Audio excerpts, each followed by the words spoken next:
कहीं ना तरणेन्द्र प्रताप से असुविधार थे केबे थे सी भी विधायक होती प्रफुल्ल मल्लिक कौन गोटे संग्रामी स्वतंत्र संग्रामी दायद हारिचंद तो नवीन पट्टनायक भी तेणु हारीगले कौन है भास्कर राव पर नेता जे कि माने अनडिवाइडेड कोरापुटर नेता बीजेडी संगठन माने भास्कर राव श्रीमयी मिश्र को जो प्रकार निर्यातना देले छिड़ाबू बुलिले एमएलए मान कहला ये आम कैंडिडेट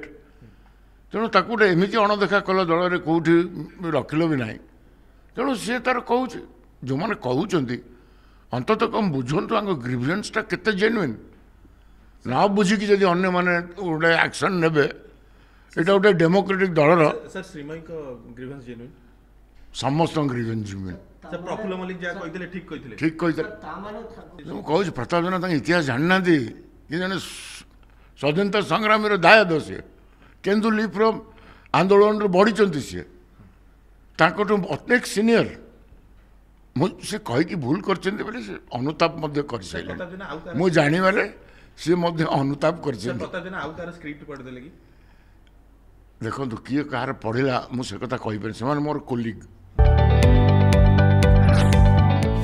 जदि आपंक आम भिडी भल लगा तेब आम चैनल को लाइक शेयर और सब्सक्राइब करने को जमा भी भूलु नहीं।